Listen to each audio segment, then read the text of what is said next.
Everybody, thank you very much for coming. I'm Jack Larkin. If you're here, you probably got an email from me or a newsletter or got one of those two things forwarded to you from me. So thank you very much for coming. I'm here to answer questions that you guys have probably later on in the conversation, but this is mostly going to be a conversation between you guys directly and the developer. I will just reiterate to you guys, I think I've told this to a smaller group. This has been in my newsletter. This has been in emails that I've sent a couple of times. My expectation is that there's going to be a conditional use application in this development, which means that the board will sit as a quasi-judicial, both fact finder and decision maker on the application. That means that this is one of those rare instances where I have obligations to both sides. One of them is impartiality. I'm literally going to sit over there. I'm not going to sit next to the developers. I'm not going to sit next to the residents. I'm going to be over there next to Steve. And once you guys have had the chance to talk to the developers, you can come back to me and ask whatever questions you want. This is not the last opportunity. My expectation is we'll have at least one more conversation as a large group. And obviously, many of you already know my email address. Those of you who don't, I'm happy to tell you it's jlarkin@radnor.org. You can send me an email. I'd be glad to answer it. So with that, I'm going to kick it over to you guys.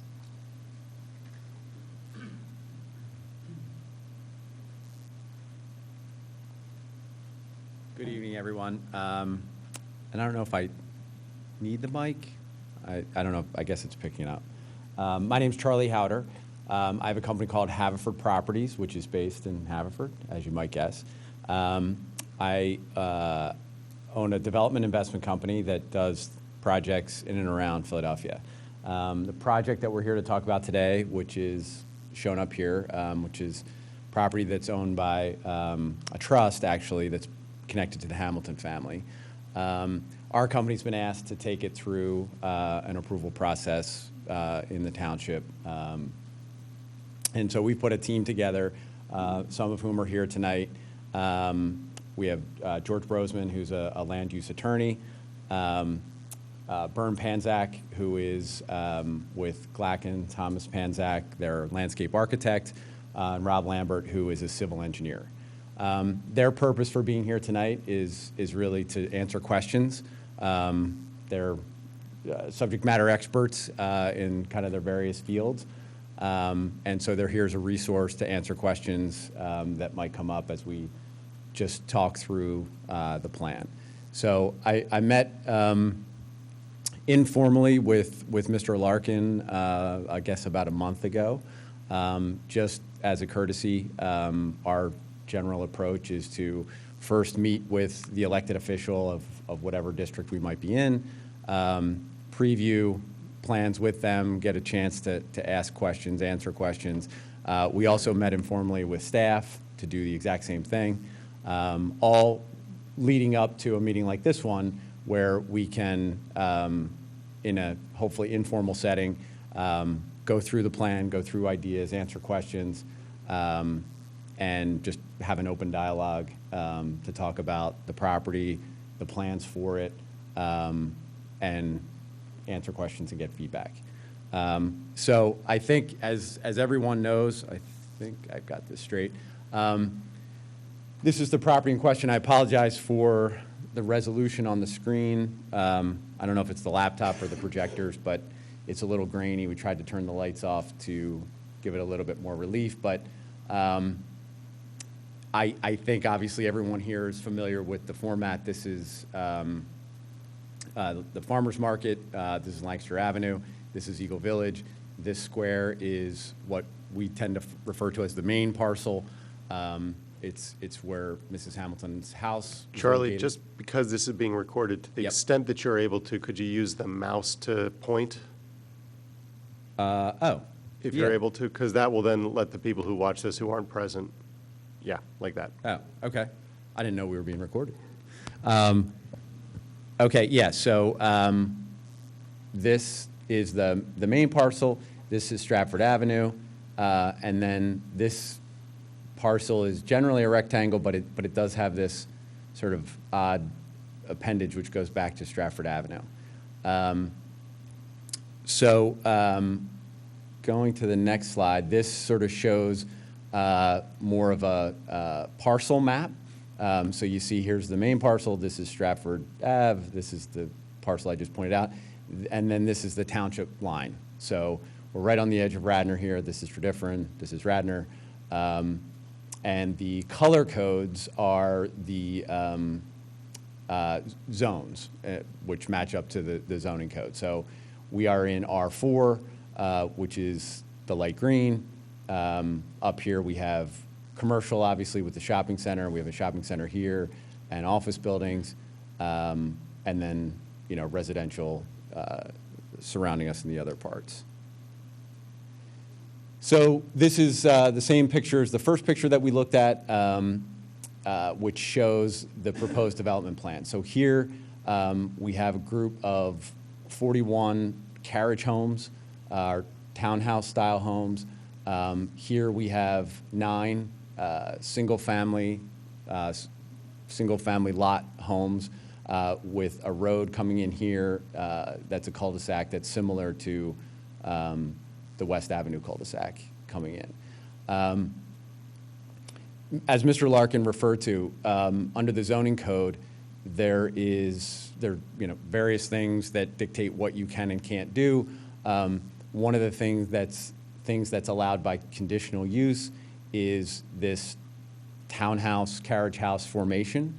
And the difference between this style of development and dividing this property up, if the other thing that R4 provides for is, I think it's 1 lot per 7,000 square feet of ground area.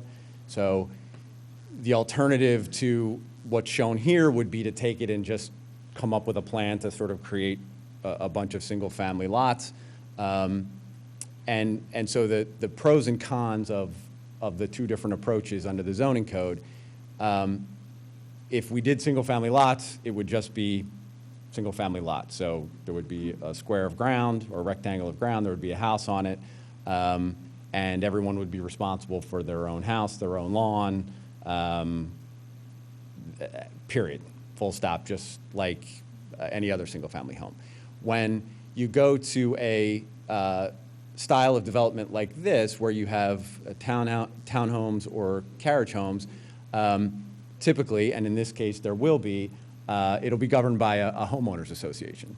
And so that does a couple of things, which I'll get to in a second. But the other thing that allows you to do is, from an engineering and a planning perspective, it allows you to construct and lay out the property a little bit differently. And I'm just trying to think if the next slide shows that in a little bit more detail, because it's closer. Sorry? So the things that it allows you to do is create buffers. So all of this, all of this, all of this become what's known as, in the parlance of a homeowners association, common area. So they don't belong to any particular homeowner. They belong in common with all the homeowners. And so, as you see in other neighborhoods and developments like this, they are professionally landscaped and maintained, and everyone maintains them and contributes to that in common. The other thing that it allows for is it allows for stormwater management. Now, stormwater management under the current development requirements in Pennsylvania is pretty stringent. All new development has to meet pretty extensive stormwater management requirements. Any development, a development such as this one, will have a global stormwater management system rather than having each lot kind of have its own downspouts and gutter system. This will have a universal stormwater management system that'll feature underground retention, and one of the reasons why I wanted Rob here is because that's one of, as we advance the plan, the calculations and the standards that we are required to adhere to as part of getting a plan approved all have to meet those standards, and there's a lot of work and calculation that goes into meeting those. Jumping back for a second, and again, this shows the 9 single-family lots across the street. This parcel, in its configuration, doesn't allow for the kind of clustered development necessarily that the other one does. Here, the zoning code, again, allows for single-family lot configuration, and again, that's what's shown here. There'd be a new street coming in off of Eagle Road with a cul-de-sac, you know, that's not dissimilar to what's shown on West Avenue, or the end of West Avenue. This is just a representation to give you a sense of what the homes on this plan would typically look like from the street. You know, again, these are just drawings, but they are pretty consistent with what would likely be built here. They are wide, large. They are designed in such a way where they have a large footprint to allow for the potential for a first floor master. The general consensus for a project like this is that there's a decent likelihood that folks that would be interested in single floor living or the potential for single floor living would be attracted to product like this, which is why they're built in the way they are with wider footprints that allow for the potential for a first floor master. And again, this shows the project pulled back in the context of what's around it.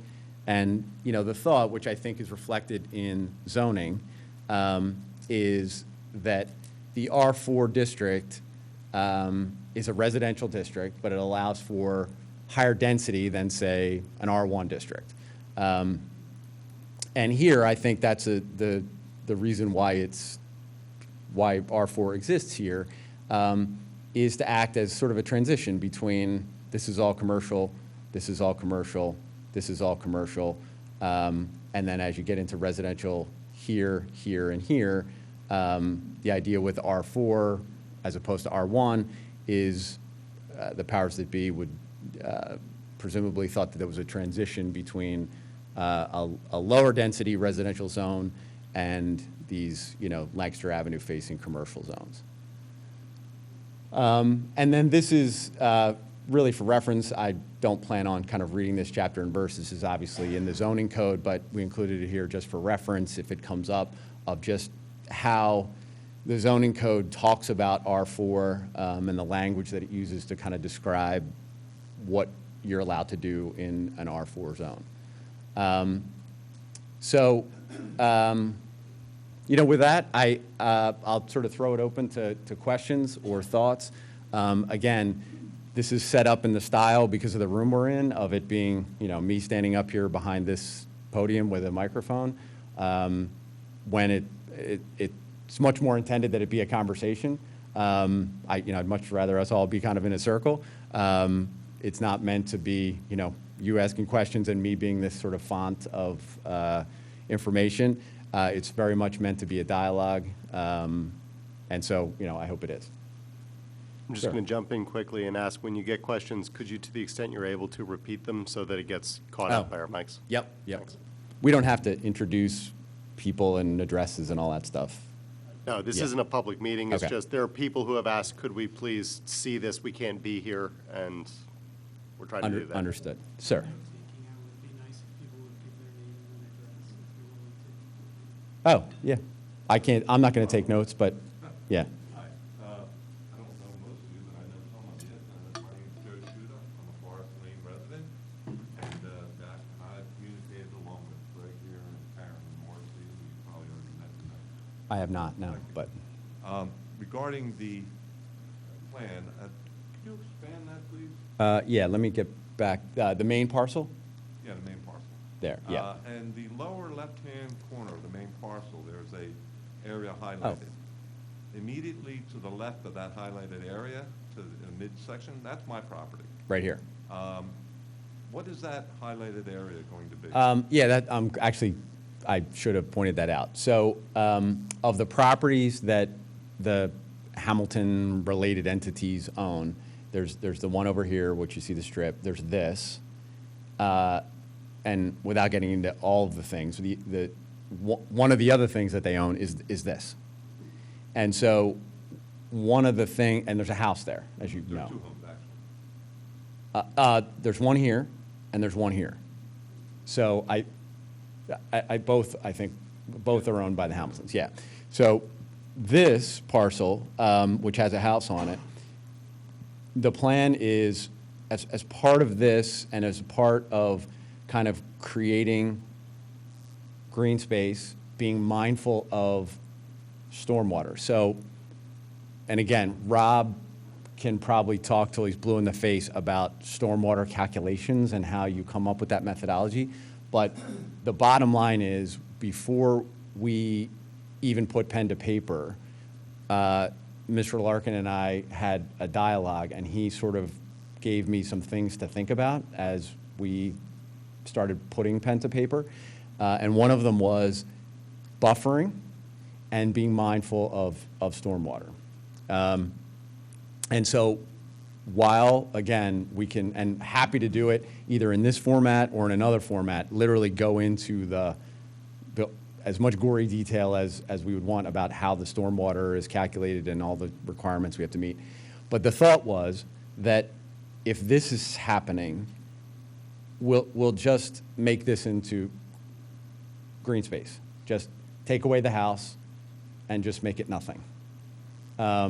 With the idea that if it's just lawn, that becomes sort of a connector, and whether people use it to sort of walk and get over to here, I'm not sure how many people would make that walk or why they would want to, but the idea would be just, if we're doing this, then taking this away just makes more open space as opposed to space with buildings on it. So it would not be a subterranean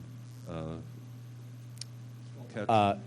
No, I don't think, and Rob's nodding, I don't think we have any underground stormwater plan for this spot.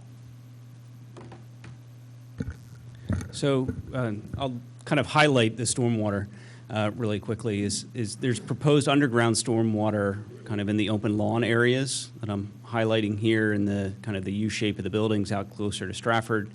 There's an underground stormwater basin in between all these units in this location. And then there's another underground stormwater location in the back here. So the existing property, a lot of it slopes down to the west, so down toward where this empty parcel is.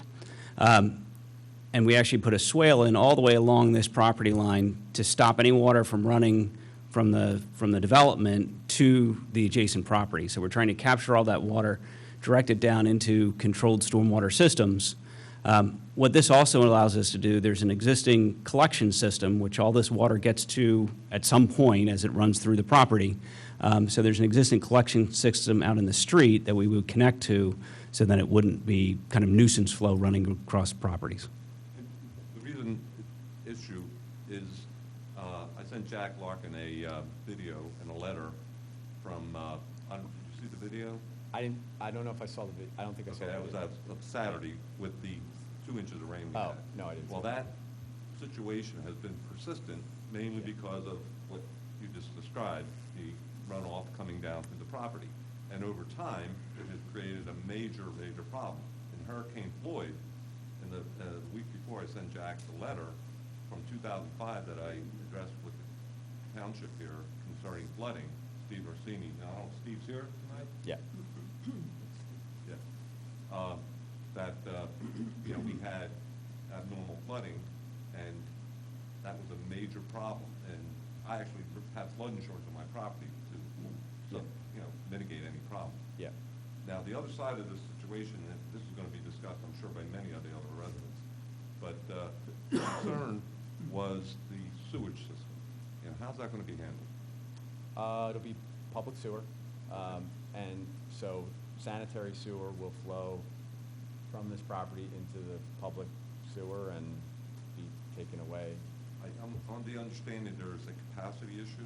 There is a capacity issue that, and again, I'm not a renowned expert on this, but I've looked into it enough and talked to enough folks. It's not necessarily a Radnor issue. It's a downstream issue where there's a transfer station, where there is a facilities issue. And so there is no hard and fast answer to how that works, other than for somebody in our position, we would just go through the process when we get to that stage of getting sewer allocation. It's sort of a question of seeing what the state of affairs is. It's a regional problem Right. that affects a number of municipalities, and it's on the radar of all of those municipalities, of the county, of the state, of having to figure it out. What the ultimate solution is out of my hands. It's out of Radnor's. I'm sorry? Oh, no, we've taken no official step to advance this plan. This is, and that's the purpose of having this meeting first. So that would be something, that's the step that we would take as we advance the plan. That would be one of the requirements of getting the plan approved, is to have what's known as your sewer module, which is your sewer plan and your connection, applied for, approved, and so it's an open question that we'll cross that bridge when we come to it. Going back to stormwater, again, that was something, and that open lot is sort of, I guess, the hallmark of what we were trying to bake in, which is to be very mindful of stormwater management. As I said, the requirements that we will have to comply with are stringent. There is absolutely no question, it's an objectively true fact, that stormwater on this property post this development will be absolutely better than it is today. The property today, as you know, was developed in pieces over time, and I don't know, I'm actually certain that no mind was paid to a master stormwater management. So there were driveways put in, or different things that were built over time, all of which have an impact on how water moves with no plan. One last question regarding Yeah. that. Excuse me, Sure. is with respect to that swale you had mentioned, if that doesn't do the job and water is still flowing, Yeah. what would be the, So there's a sort of a factual answer to that question, and then there's a philosophical answer to that question. So the factual answer to that is that, to the best of the state, county, and localities' abilities, they make you hit a stormwater standard and then some when you're doing any new development. And so we would, upon completing that exercise, getting the plan approved, and through that process, I think have a very high degree of confidence that the stormwater management system is going to work. And that said, we are obviously living in unusual times. And, we're all living through those times, and, we can all cite examples of, very surprising things that have happened.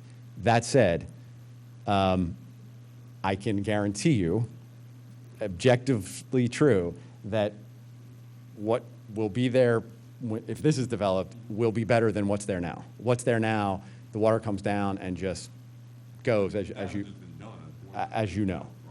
Yeah. And so we hope to make that better, and all of that side and everything that Rob just walked through is all in an effort to do that. And then the other thing, just to be clear about this, the management systems that Rob mentioned, because this was in somebody's notes that were forwarded to me, of above ground, do you have a big depression that is like a lake, when it rains and then it dissipates?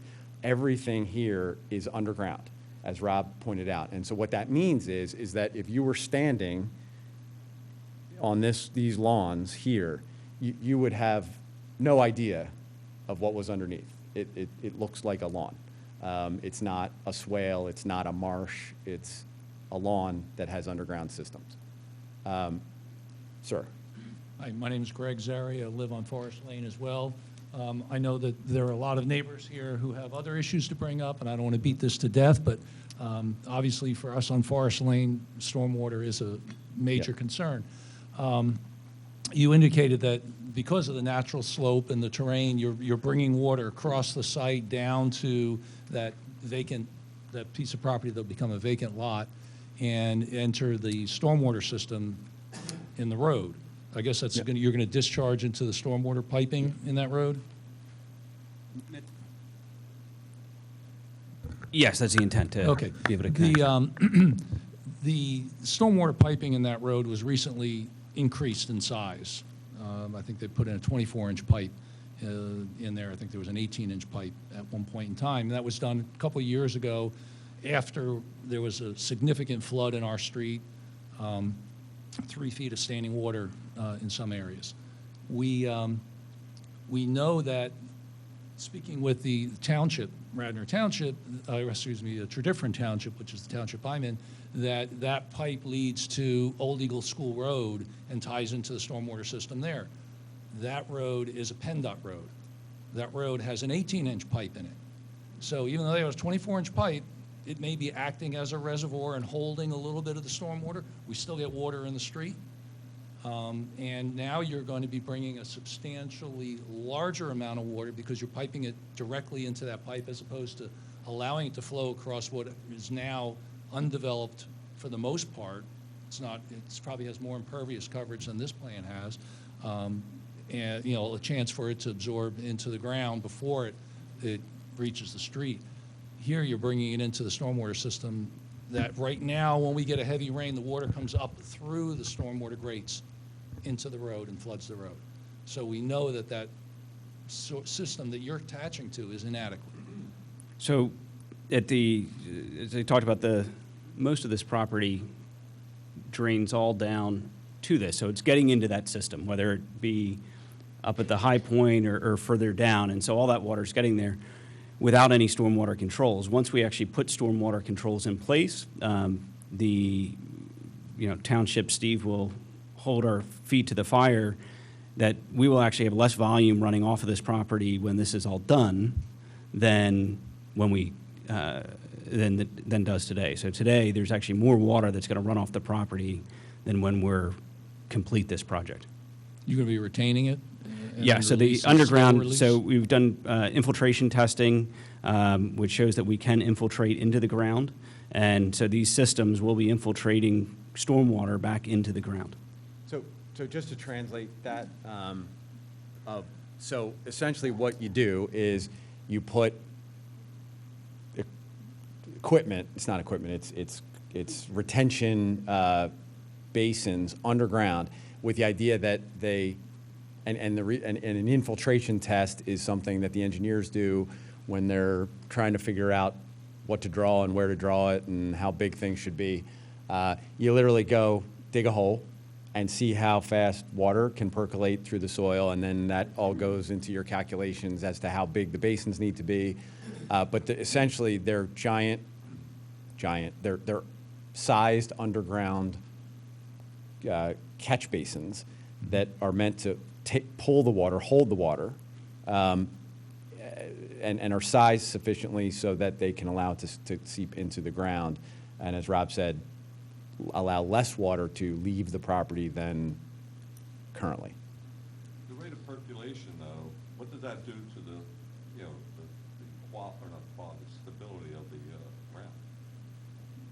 No, meaning does it create sinkholes or no? You do know you're in a sinkhole territory. Yeah, no. I mean, and again, the engineers. And on the subject of stormwater, again, that's why Rob's here. If other folks want to talk about, if we want to talk about stormwater all night, that's why I wanted Rob to be here, because he can talk in detail. But if there's other subjects, and I'm happy to sidebar or meet with you separately. We can meet and bring Rob. We can do that. I don't want to take up everybody's time. I do have just one more question. I apologize to everybody on a different subject, and that is the connection to Forest Lane and Fairfield. At one point in time, the road where Forest Lane butts into Old Eagle, that road was open and people could walk through. And we got a lot of people walking through our neighborhood between the train station and the commercial section. You know, a lot of strange individuals. Along Forest? Yes, Forest, that's along a dead end Forest. there, going to Eagle Village. Right. Yeah. So now, if you allow people to access your property, that might also be a shortcut for them to get to the commercial district, if you allow access through there. Personally, I don't think it's a good idea. It's wonderful to give us access to all that open area if you create it, but I don't think the long-term benefit is going to, anyone's going to be happy with that. That's not the intention is not to have any kind of public access through here. This will be private property. Even these common areas, they will be common to these homeowners, but it will be private. So there's no intention to sort of have this be a cut-through, pedestrian cut-through in So any you'll way. have a barrier there of some sort, or? Yeah, I mean, a resident, I guess, could walk over here if they wanted. Well, you're going to get more than residents walking through there then. Yeah, I mean, I don't know. You will. I'm not sure why you would do that, but yeah, if it did, they would be walking sort of, you know, onto private property, I guess. That hasn't stopped them before. Yeah. Community? No, It won't be. no, no. Yeah, Before we go to the next question, I'm sorry to interrupt. There's a lot of residents that have asked the question about when you have the subsurface system and the groundwater infiltration, they're concerned about their properties. Could you, just for everybody's edification, could you have Mr. Lambert address that thought? meaning about what will happen with stormwater, or? So what people say is, okay, I understand you're infiltrating this stormwater into the ground. It's part of, it's one of our requirements of our stormwater ordinance, just so everybody knows that, Yeah. right? We make people do that. They have concerns as, what will happen to my basement? Those type of things. So maybe Mr. Oh. Lambert can address Yeah, that. well, yeah. Will the waters, yeah, create an underground river? Yeah. Typically, the water will infiltrate down to the ground. You can think of it almost as a kind of a one-to-one area until it gets to that groundwater table. So it might migrate, you know, horizontally a little bit, but it doesn't necessarily go right underground and go absolutely horizontal into the next person's basement. It really goes more down. You know, gravity's pulling it down, and you can think of it more of like a 45-degree angle going out until it gets to that groundwater table. If there's an established groundwater table, then it just is reaching that groundwater. There is a lateral aquifer in that area about 4 feet down, and it hits everyone's basement walls, and we all have sump pumps running all the time, so you're gonna be adding more water to the ground then. I've not done a hydrologic study on your underground stream, but my guess is if it's that much water, we're not adding that large percentage to that water. And again, we're not creating any more rainfall. Right? Yeah. I mean, I don't know that we've done a calculation of what's there today versus, you know, there's greenhouses, roads, homes, but the closest thing that, it's not very, it's small. All that green area, is Yeah. that's ground and trees and lawn, right? Yeah, well, I mean, there's, yeah, sure. Go to the next slide real quick. So all that white stuff is building, right? Yep, correct. Okay, so just logic says that that is not going to absorb water, right? No, but our stormwater management system will. Could we do one at a, excuse me, could we do one at a time with a name, please, so we can keep in order? So, We just want to do this in an orderly fashion, that's so all. the gentleman, Yes. It- My name is Ted. No. I live on Forest Lane. I'm in TE. So I think where she's going, I had the same thought. I guess the question to, let's see what the question, but I think I know where you're going. So the question to, I guess, the Radnor folks that I have, forget this project for a second. Did the rules change with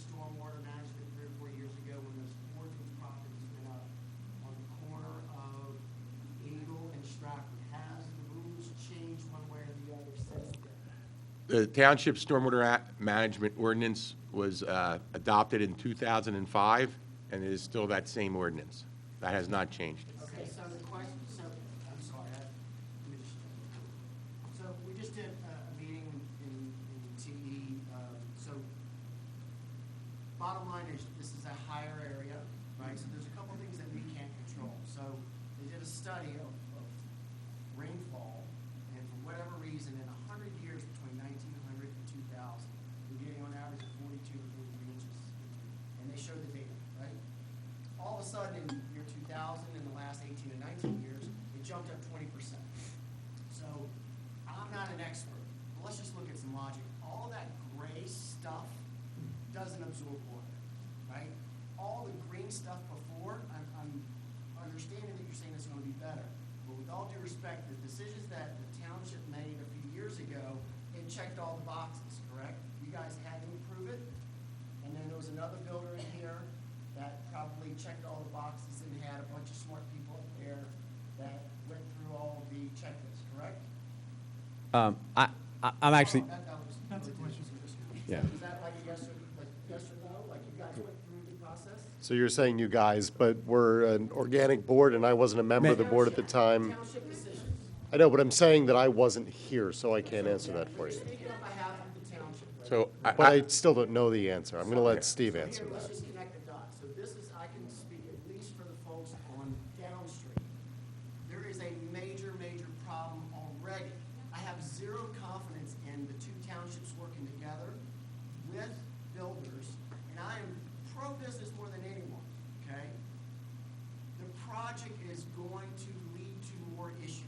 Here's a couple facts right now. In the last 3 years, we keep being told that we are experiencing once in a 100-year rainfalls, right? Every year. We've had 5 of those in the last 15 years, according to the experts. So I question the experts because they're not living there.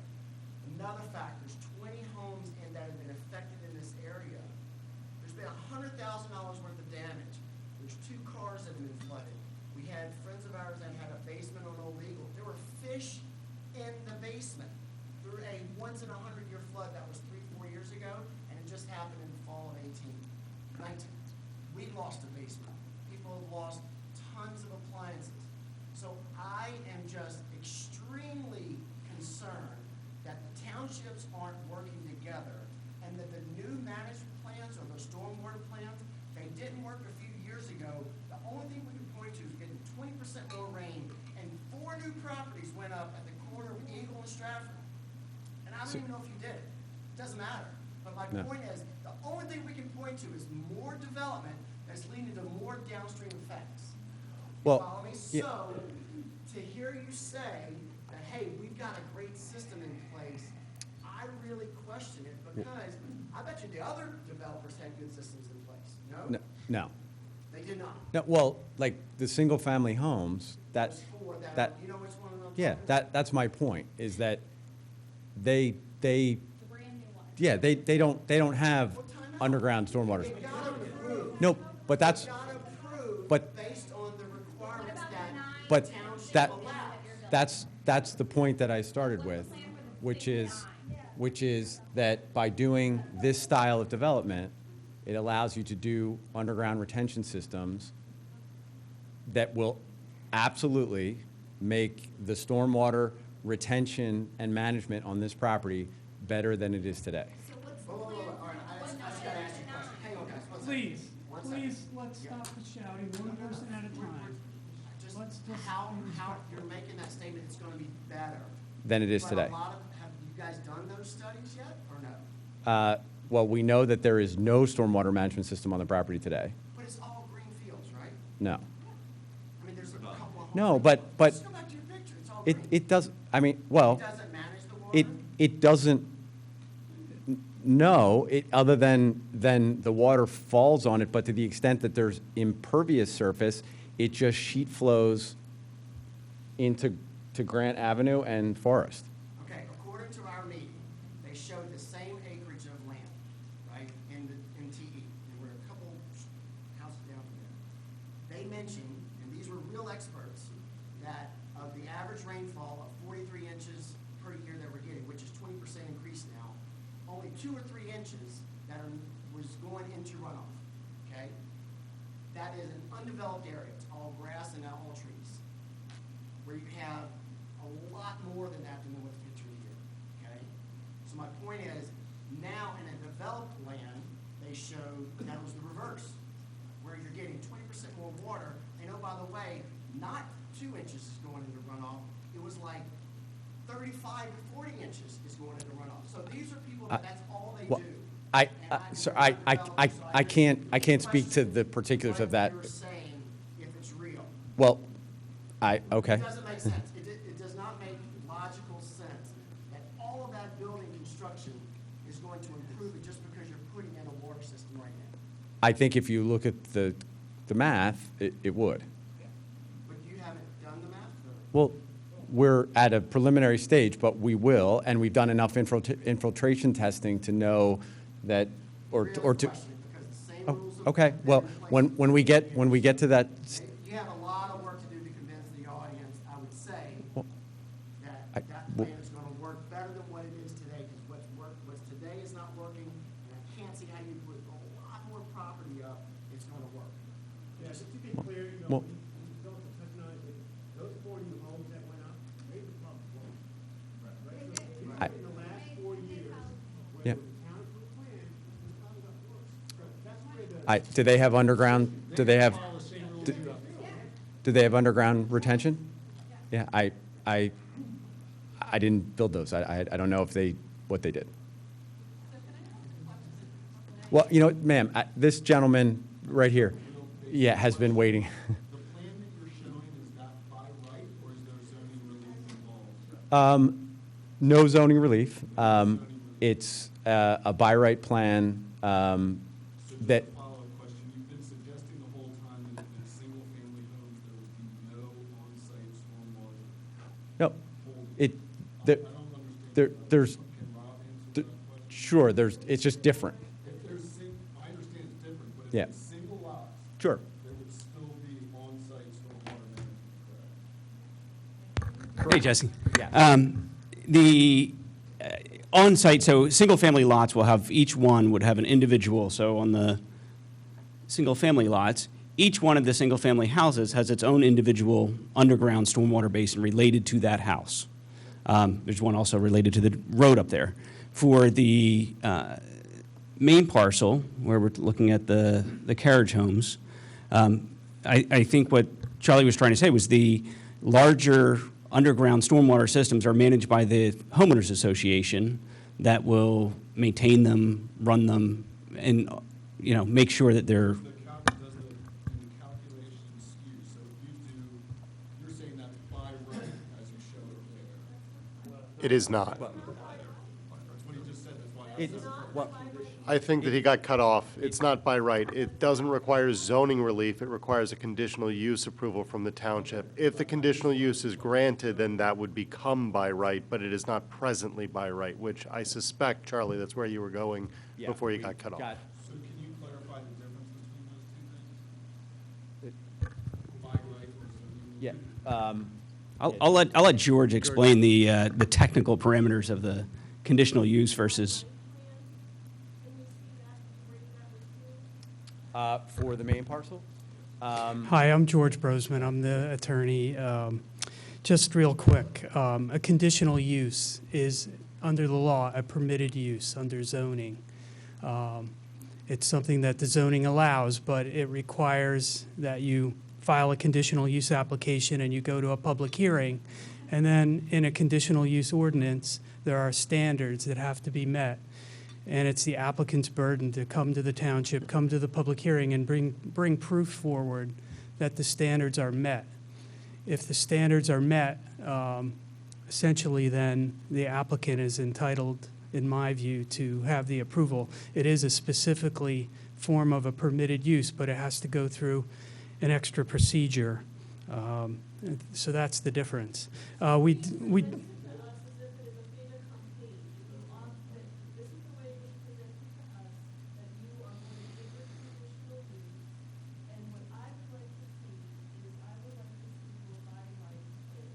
Well, I don't think anybody is saying we're going to.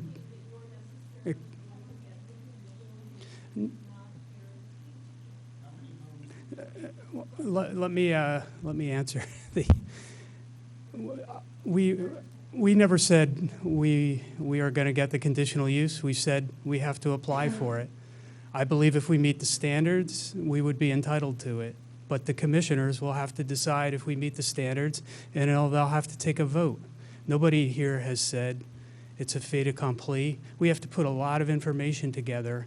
I'm involved in a lot of these applications, and most developers wouldn't come to a meeting like this without filing the plan. So on the one hand, when you hear us say we're still working on that, we came out early to the community to tell the community about this, to seek input about that. So we're working on that. We'll have to put that all together, and a process will go through. With regard to what you're calling the by right plan, we don't have a detailed plan on that. What I can tell you is, as Charlie put up before, R4, the dimensional standards of R4 are 7,000 square foot lots. So this property is about 7.5 acres. If you just do a simple mathematic equation, which is not the way you have to do a development, but just for context, if you do a simple mathematical equation, 7.5 acres divided by 7,000 square feet was about 45 or 46 lots. That doesn't mean that's what you could get there, because you have to site the homes and you have to build the roads and things like that. But if you're just looking at the land area that's here, that's what the R4 would support. And what the ordinance does in Radnor, which I think is a good planning tool, they have a provision that says in certain districts, R4 being one of them, you can look at another option, but you have to have a property of a certain size. In R4, you can do this other option by conditional use. You have to have a 5-acre tract.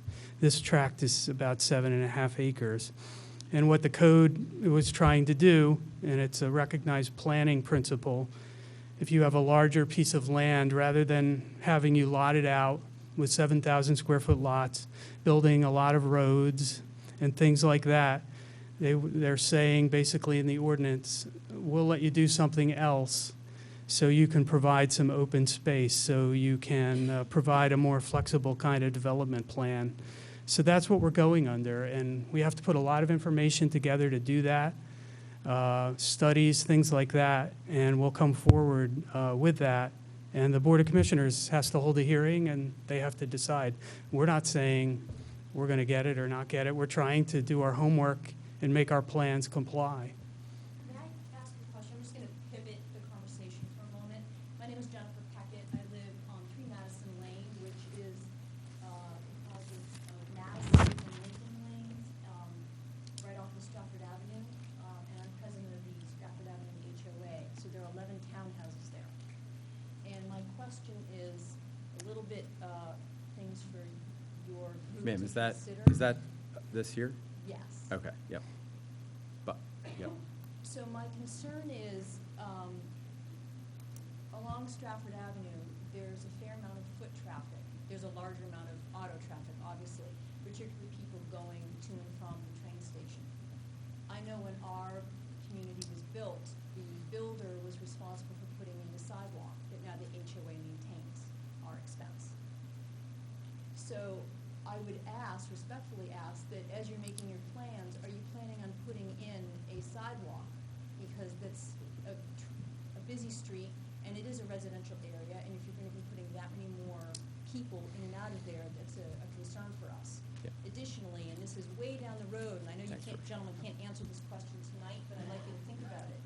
We're a pretty small HOA. There's only 11 of us. It takes a lot of work to maintain everything, pay the bills, make sure everything's inspected properly, maintain everything that goes with the property that large. And ours is much smaller compared to the one that you're proposing. So when you talk about that the HOA is going to be responsible for paying and maintaining the property, the trees, a potential sidewalk, water and waste management, and everything that goes with that, my question is, I know that the builder and developer, they usually run the HOA till everything's been sold, and then the owners generally take that over. My question is that going to be professional management, or is that going to be somebody like me? I don't have any background in the HOA that I'm president of, but I happen to have a small number of neighbors, and in that small group, we have a high level of expertise.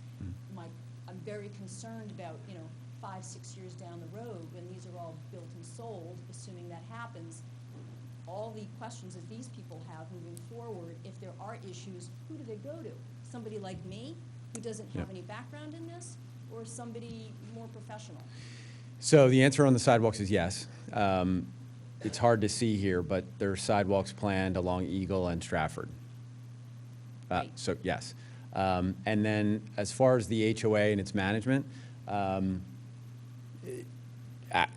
among planned communities like this, actually, size is sometimes an advantage, because when you get to a certain critical mass, economies of scale, and all those things, you can hire, there's many companies out there that they're professional managers for HOAs.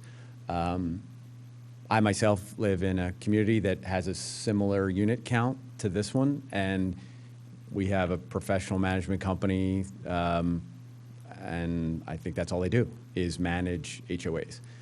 So everybody pays their dues to them. They hire the landscaper. They deal with trash. They deal with all of the things. And we have a board of 3 residents, president, treasurer, secretary, but they meet quarterly or twice a year, and they get monthly reports from the management company who handles the accounting and all the administration and management. I want to go back to the conditional use versus the by right issue. And I understand this is an R4 zone. And I get the logic that it's, where it's the commercial areas, and so it has some crossover with it. But still, there is a conditional use question on the table.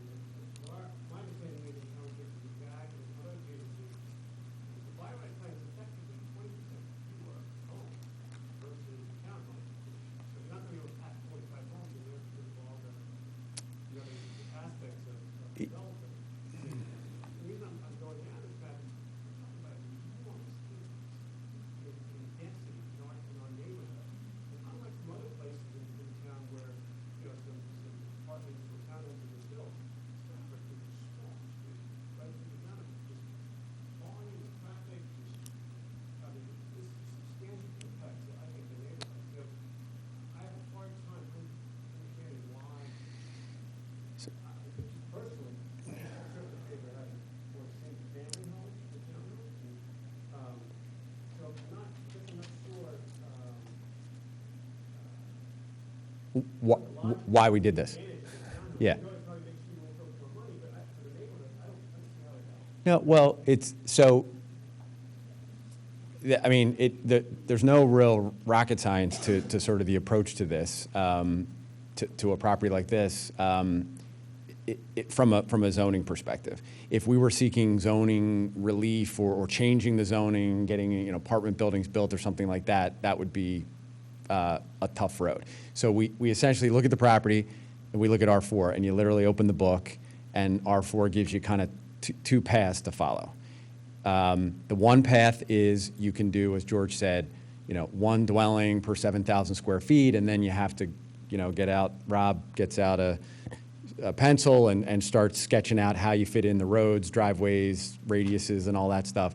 I would tell you that if you do the straight math, 7.5 acres divided by 7,000, it's 40-some. If you actually get the pencil out and do all the drawing, you probably end up in the mid-30s somewhere. So that's kind of path one. Path two, and there's a method to why it's why townships, and it's not just Radnor, all townships have ordinances like this. There's a reason why they have this alternate conditional use path, is because I think what their experience has told them, or what they're trying to make you think about, is when it comes to open space buffering, being able to create, kind of a master buffer around whatever you're building, and stormwater.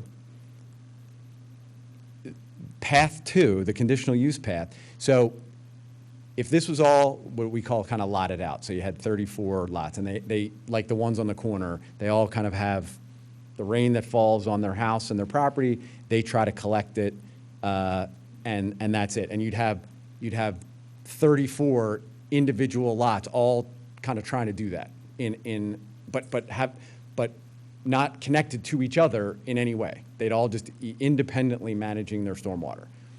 When you go to this kind of a plan, you can look at the whole 7 acres and come up with a stormwater management system that Rob and company designs in accordance with the state, county, and local standards that treats the whole, it makes it all talk to each other, I guess is the best way to think about it. The stormwater management from the raindrop that falls on this corner to the raindrop that falls on this corner to this corner to this corner are all working in unison to collectively manage stormwater, as opposed to each of 34 stormwater management systems. So without getting to the math and merits of stormwater management and storms, and whether we're in crazy times and we're having, crazy rain events, the idea is that if given the choice between those two alternatives, if we're just talking about stormwater, and we'll talk about a couple other things,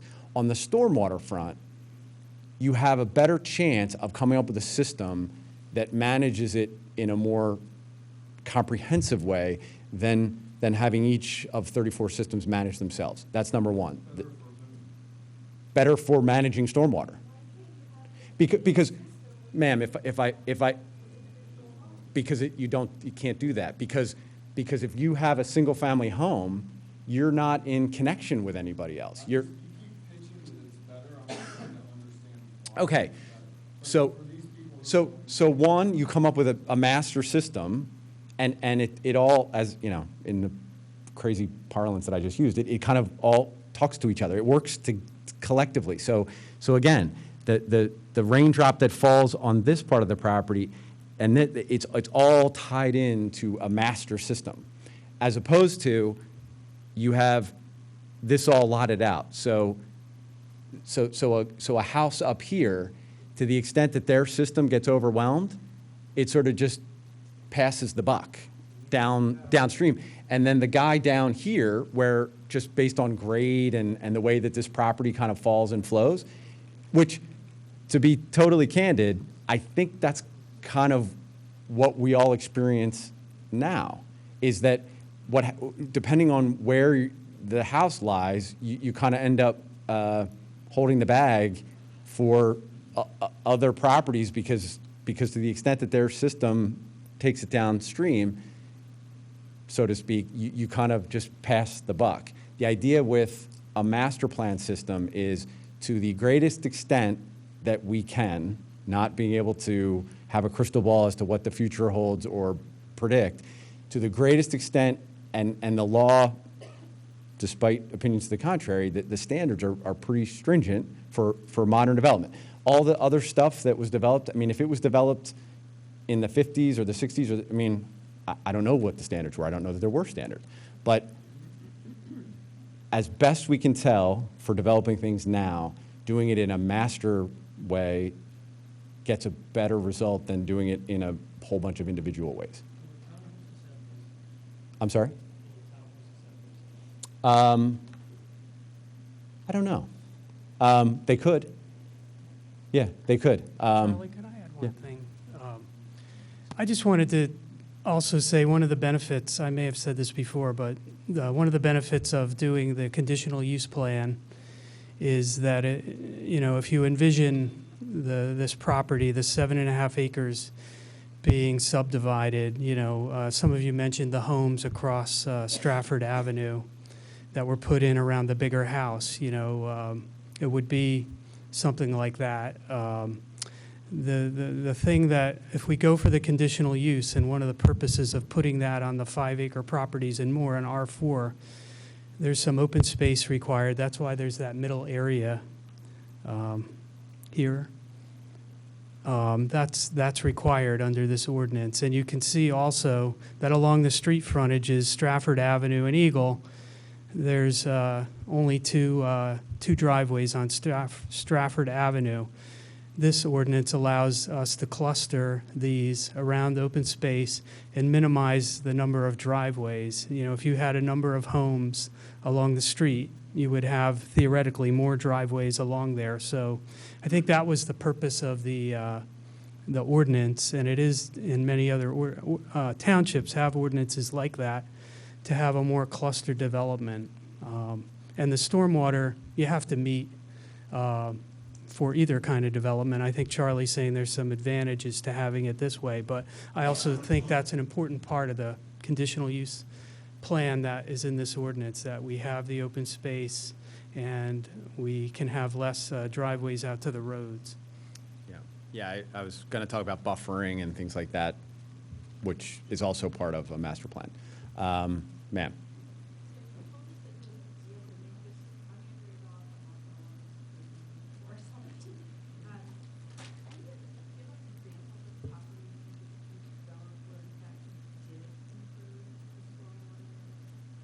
Every single one.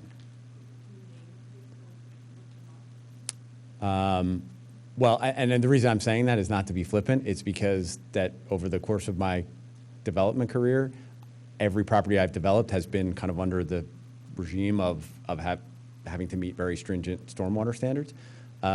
So kind of by definition, it was better. No, well, I mean, I don't necessarily, my resume of development doesn't necessarily mean anything to this project, because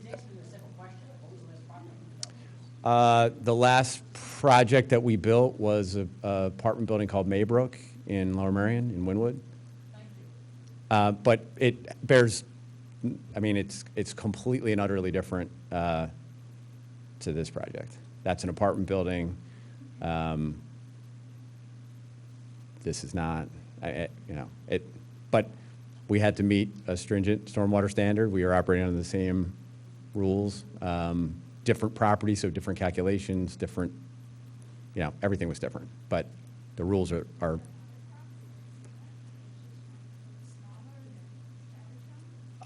we've done townhomes in Lower Salford Township. We have done townhome projects in Lower Merion Township. Yeah. Sure. They're not really. There's one in South Ardmore that's on County Line Road. There's one on South Wyoming Avenue. Again, all. It's. Do you know where the skating rink is in South Ardmore, across the street? There's only one new townhome development on South Wyoming Avenue in Ardmore, right next to McConaughey Funeral Home. In Lower Salford Township, it's on, it's at a crossroads, Park Avenue, but all of those are HOAs. Yeah.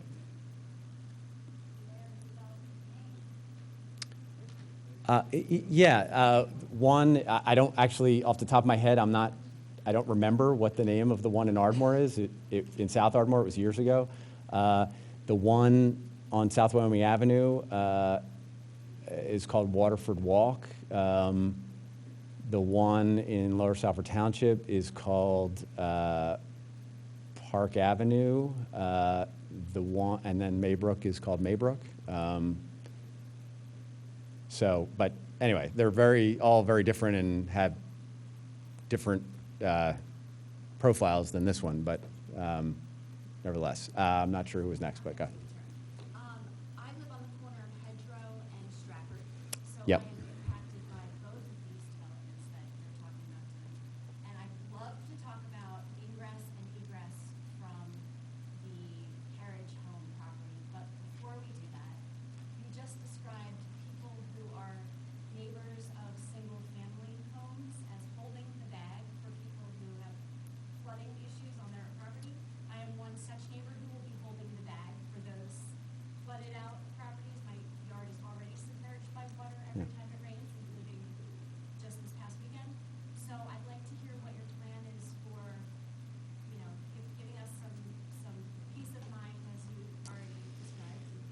Yeah. smaller property development? Yeah, it's, I think by doing a cluster. Oh. Single-family homes for whom I will be Yeah. holding the bag. Yeah, this property, I'm not sure if we have a sense of the way that this land falls. But again, they'll have stormwater management systems. It's just, there's no opportunity here to do the kind of master I'm development. curious why, because I listened to what you were saying about the communal properties and forming an HOA. I know that this is not R4, is that correct? It's not R4? Is that what you said? It's R4. It is R4. So why can't you make an HOA neighborhood with a shared water management system with single-family homes on it? That would have a community responsibility for the water, like the other lot. You know, as we looked at this and looked at different layouts, it just didn't lend itself to a style of product like a carriage home. No, I don't mean why can't you put carriage homes there. What I mean is why can't there be an HOA for single-family homes and therefore yeah. a community managed system? Well, two things. One, if you were building single-family homes, there wouldn't be a communal system. It would just be 9 individual systems. There can't be? No, not really. I mean, I'm not saying scientifically there couldn't be, but just from a marketability point of view, most people, if they're buying a single-family home, they don't want to be in partnership with 8 other neighbors. Only with respect to water management? With respect to anything, other than maybe HOA for landscape and things like that. Okay. I mean, typically, could it exist in places? Sure, but most of the time with single-family homes, the only shared responsibilities might be landscaping or snow plowing or something like that. Usually, each property stands on its own for things like stormwater. Okay, and what about the idea of reserving some of that for green space to do some sort of, you can't do that either because it's not a shared. You mean just leave part of it undeveloped? Yeah. Um, I mean, that's what you're doing on the other side, leaving that lot on Forest undeveloped, because it's connected to the overall. connected to Yeah. the overall, so that Yeah. you could leave a portion of that undeveloped too. Well, we could leave the whole thing undeveloped. Right, but I'm not trying to, that would be great, that would be unreasonable for me to suggest that to you. I'm suggesting that you don't leave the whole thing undeveloped. Yeah, I take your comment to just not build one of the houses that could otherwise be built under the zoning code. For purposes of managing this water problem that is pervasive in the neighborhood, and particularly right on the township line, where we live, my neighbor Cindy lives, and it is a flood zone, almost 365 days a year to some degree. So it is a particularly sensitive area to. Rob has a. Yeah. So I was trying to not get into too much detail about the stormwater. Obviously, it's a concern, so I can get into a little bit more detail about it. So on this, we actually have 9 stormwater systems, each for each individual house, and then we have an additional stormwater system for really the road itself. It all really drains out toward the SEPTA railroad. That's Cindy's yard. That's where the existing drainage pattern goes. So the existing contours, the whole property drains from Eagle Road down to the corner by SEPTA. That's the way the grades go. I can't change that. Right? So that's where it goes. I think that gentleman talked about the 2 inches of rain that we had a couple weekends ago, last weekend, the weekend before, generating a lot of runoff. I think another storm event was the one that was mentioned that was, I believe it was 2 Augusts ago, that had, an intense amount of rain in a short amount of time. And you talked about the increase in the amount of rain overall over time. What you're seeing is actually the increase in the intensity. So you're getting a huge amount of water in a short amount of time. So even if you have, I had a client that had they're downhill of a forested area. In those rainfalls, they had unbelievable amount of runoff, right? Just because even, a wooded area is the ideal location, even more than a meadow for limiting the amount of runoff. But because of the intensity of it, you get a lot of runoff.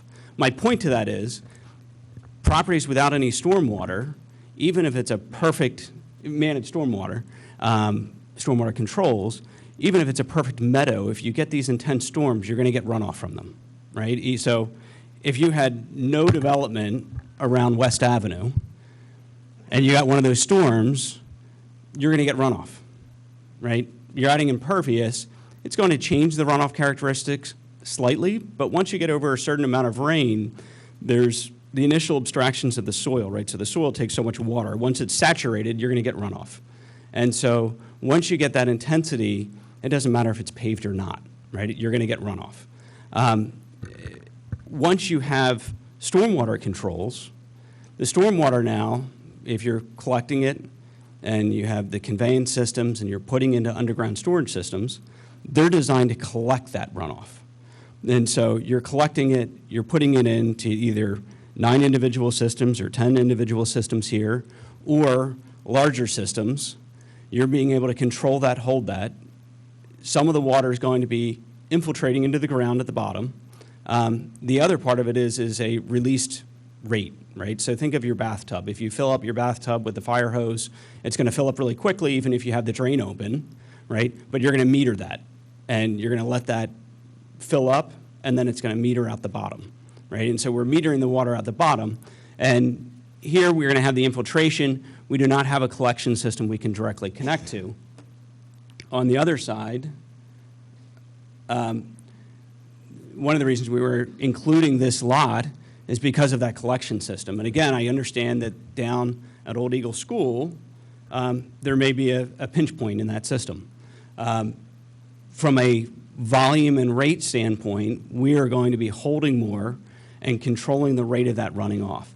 And so this may actually help that issue of the pipes on Forest.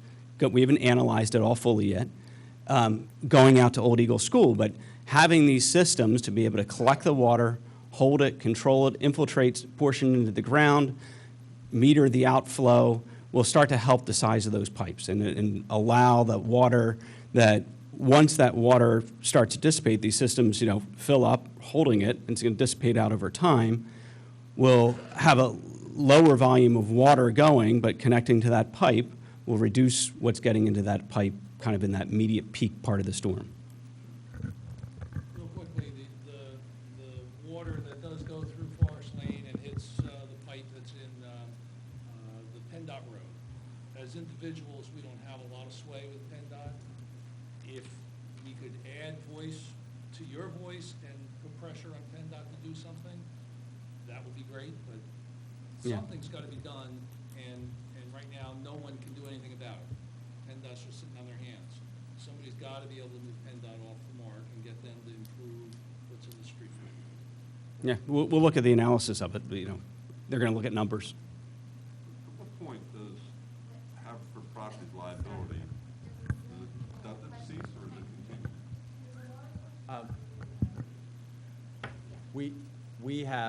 We don't own the property.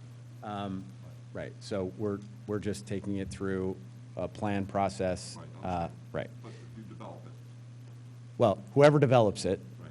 us or anybody else, you have a legally compliant plan when you get to the point of having a legally compliant plan. And once it meets all those standards, it's filed, the system is installed, it's inspected, it's re-inspected.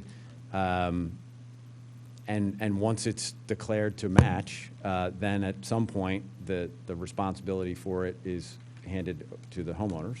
Charlie, could I add to that? Sure. Because I'm concerned about having. Let me just add to that. Also, the thing that happens in the development process, as Charlie said, there's a design done, it's reviewed, it's approved, it's built. But before it's built, the township is reviewing and approving it. But the plan gets recorded in the county, there's a development agreement that's required by the state law, and the Radnor Township also requires a development agreement, and it basically, financial security is required to be put in place to make sure the improvements are done. And Radnor and many municipalities now also have separate agreements that have to be recorded. One of those is regarding the stormwater systems. And it basically says that running with the land, these systems have to be inspected and maintained so that they operate as designed. So that is a legal instrument that gets recorded. The other thing we didn't talk about, in addition to the township reviewing this, the county soil conservation district will also review it, because when you disturb more than an acre of land, you need an NPDES permit. And so there's a second set of eyes on that.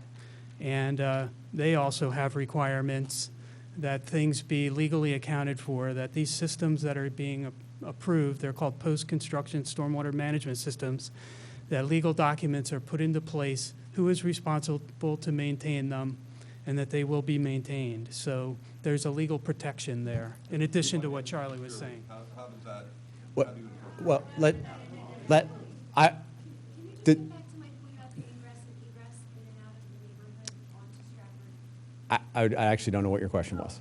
I started with my last question off of that. I'd like to talk about ingress and egress from the main development. I Yep. see from your map that both ingress and egress are on Stratford Avenue and there is not any on Eagle. Yes. That the neighbors were very unhappy about that. It is a neighborhood with a number of children, and our kids play, our kids walk. People walk on Stratford all the time. I don't understand why we can't have ingress and egress from the busier Eagle instead of Stratford. At least one. Yeah, we, again, in the planning and drawing of the plan to date, we looked at different options, including the possibility of coming out onto Eagle, and, you know, as it stands, it shows only the two on Stratford. Could you add another point of entrance to Eagle? I mean, we could look at that. And take one of the Stratford away. I don't know if we could do that from a traffic and emergency vehicle flow point of view, because you'd have kind of, if you took one away, you'd kind of have a dead end here. You'd have to create a cul-de-sac, and that's not a part of this plan to create a cul-de-sac here. But yep. No, I hear your point. Noted. Don't mean to dismiss it, but I also want to bounce Why don't around. we come to the back after this on the left, just because you guys have been waiting for a really long time. Oh, I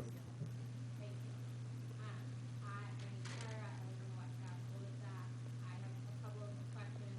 I'll start veering away from stormwater, more around traffic and density. So when we're looking at these townhomes here, I see that they all have driveways. I don't see any type of parking for if they have visitors. We already have a problem on our cul-de-sac where people come and park on our street and line our street all week long. And there are kids who live on the street and are playing out there, and it just becomes really dangerous. And so I'm concerned adding 100 more cars and their visitors, what your plan is for that kind of traffic. Secondarily, if you have 3 exits here, plus the additional road you're building on that separate plot, what's the plan for the traffic pattern? I was just enacted on Eagle Road at the Stratford Avenue intersection because people run that stop sign all the time. Is there a plan for traffic lights or speed bumps? Like, what's the plan there? Because this is a crazy number of additional cars and traffic. With respect to parking, and it's hard to see on this plan, so each one of these homes has a 2-car garage. There is space in the driveways for 2 cars. People aren't gonna park, guests don't park though, when you just take it out. I'm just telling you what the plan shows. So there's 2-car garage, place for 2 cars in the driveway, and then there are guest spots that are configured into the plan, which are a little bit hard to see. Essentially, Rob, do you know off the top of your 11? In addition to the 4 parking spots that are 2 in the garage and 2 on the. Yeah. So the code has parking requirements which we'll meet, and then as just a practical, I can't speak to this, but I think as a practical matter, if there is parking demand that exceeds what we're required to provide because there's an excess of cars, the path of least resistance, in my mind, of where those folks would park would be right here. You're putting sidewalks directly to our cul-de-sac, essentially. So if you're gonna have a cul-de-sac No. that's on No, we're not. for sidewalk on Maple Road, and you're gonna have a sidewalk in front of your single-family home, that just literally walks people to our cul-de-sac. No, we're not putting sidewalk here. We're putting sidewalk. There's a sidewalk on part of Okay. Maple Road there. Well, so I mean, for somebody to park on your cul-de-sac and walk here would be pretty far when they could just. Yeah, I mean, the answer to the answer to the question on parking is, again, the code has requirements, which goes without saying we have to meet, but. And then what's your question around the traffic patterns, which would be just in the road? Yeah, so I mean, just there's this parking lot here, which is the back end of the shopping center, and this is where this is, and this is your street here? It's a lot closer than it looks on that map. So with respect to traffic, as part of the formal process, we have to do a traffic study where we hire a traffic engineer, and they study certain intersections that the township basically tells us, these are the ones that we would ask you to study. And as far as the things you're describing are known as off-site traffic improvements. They're things that are not part of our property, but like the intersection of Stratford and Eagle, for example. Speed bumps and lights and things like that, that's, we don't have the power to decide to do those things. If the township, as part of reviewing the plan, says, hey, we think that there should be speed bumps on Stratford Avenue, and that's part of what we're requiring, we would have to comply with that requirement. But that's within the township's jurisdiction to tell us what we need to do or not do as far as traffic. One more question just around the townhome. What's the size of that? So like, number of people would be expected to live in each of those homes versus single family homes? You know, Knowing that this is Radnor, going to be higher than what you actually think it is. yeah, I mean, I can't, Bedrooms already, square feet. yeah, there'll be a range of sizes, but there'll probably be 3 bedrooms with the possibility of 4, I guess, depending on how somebody configured a ground floor master. You know, it's hard to speculate how many people are going to live there. Single-family footprints, Rob, do you remember off the top of your head? Rob will do I just don't want to speculate. You know, I can only tell you from experience, but, you know, it's anecdotal at best as to who would tend to buy a townhome like this. So I'm not sure it's relevant. So I don't know. I'm not sure how many people are going to live there. You've both been waiting about the same amount of time. I had 2 questions, and maybe with the commissioners, I don't know. Was there any thought about the Dodo Hamilton House being a historical house? And if you're going to be tearing it down, and the shade tree commission, there's some very beautiful estate trees there. It's like they're going to be belong to the street or something. So 2 things. No, with respect to the historical piece, that the property has no historical designation. And then with respect to trees, we have a landscape architect that is part of the team by necessity. There is a Radnor has very strict requirements with respect to trees, and part of our requirement will be to do a survey, a tree survey, where you basically take an inventory of what trees are out there, and then we work with the township, really in accordance with their dictates, to make sure that we're following them, which, you know, they have requirements that, again, Byrne can speak to. I don't know that we want to get into that now, but the short answer to your question, and we can sidebar, is that we're required to preserve certain trees, replace trees if we take trees away, is that in a nutshell. But happy to talk in more detail about what the requirements are of around trees. Yes, sir. I want to apologize for my early outburst. Second, I want to just follow up. I have a Right. follow-up and I have a question. On the question about egress onto Eagle, there was an email from, I think, Jack that said that that's not possible because of some PennDOT rule or something. So I had initially had a concern that we were going to have too many egresses onto Eagle and PennDOT was not going to issue an HOP, but I think that in a subsequent newsletter I've put out that Eagle is not a state road at that point. So you're not going to need an HOP from PennDOT there, I don't think. And in fact, talking to Steve, I think that our initial thought, we have not seen engineered plans for this, so I'm not going to make any promises one way or another, but I think our expectation is that we're going to be asking for an egress onto Eagle at that point anyway. Okay, that makes sense. It makes sense to lots of us to have that. Okay, thank you. And then second, I live on Grant, and a lot of the water that flows down Stratford comes down to Grant, comes into our yard. And actually, somehow in my backyard, I have a stormwater like inlet, which overflows White Teddy's basement, flooded with $10,000 damage. And in the 2 inches of rain that we had this weekend, Stratford becomes a river. There's no inlets between Eagle and the train station.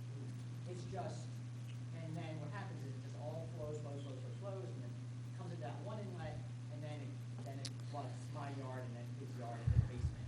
Is there any way that we can put improvements on Stratford at some of the corners between Eagle, at Hedgerow, at Grant, that capture more stormwater off of the roads?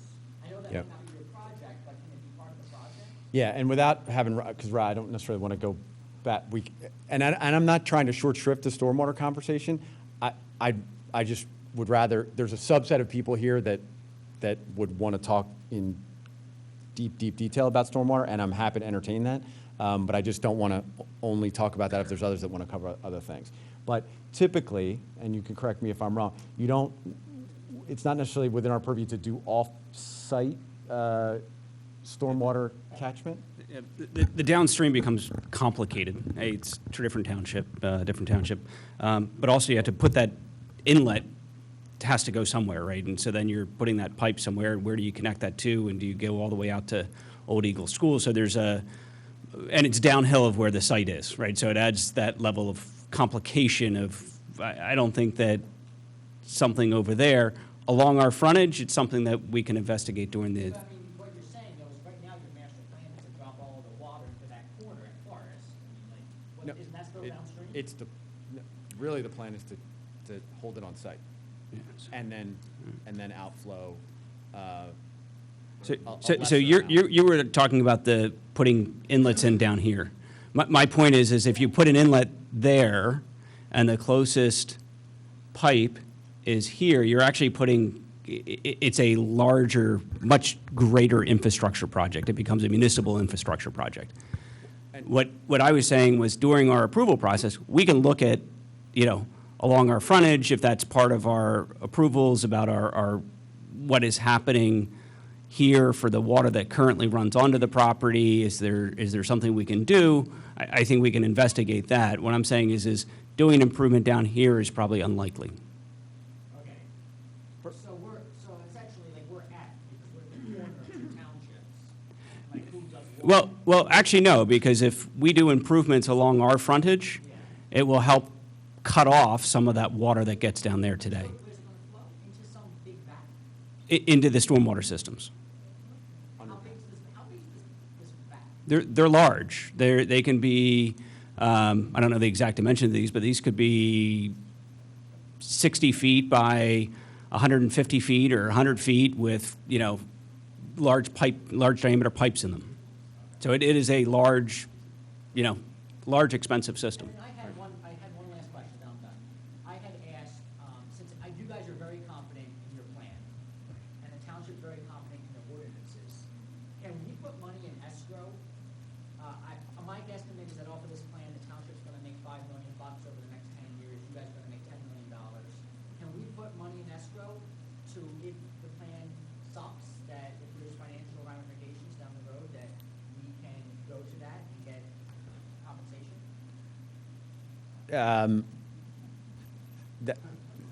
The answer is that's not really within the four corners of the way development works, but what You're the, pretty confident but, that this is gonna be better. no, what is absolutely a true statement is that there is no stormwater management going on this property in any cohesive way. And that if it's developed, there will be. Okay. So, but as for, That exact statement, the four houses that were built on the corner of Eagle and Stratford were empty lots with nothing on them, and then they were built with stormwater management individual systems, and guess what? It's worse. ma'am, I can't speak to that. But you're here though now. And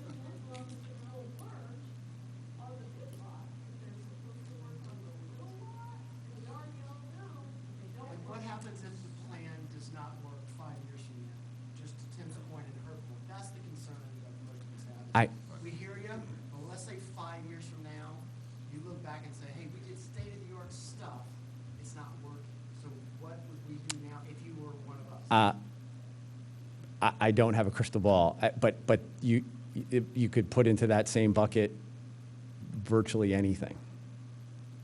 Well, you want the project to go We're Well- not talking about virtually, we're talking about a problem that persists right now. Well, Our gut tells us it's going to get worse, because we've seen it get worse.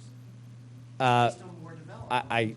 So it's not a huge leap, right? More development just went on, it made a lot of the neighbors' situations worse. Well, look, So we're just ag- extremely skeptical. again, I think that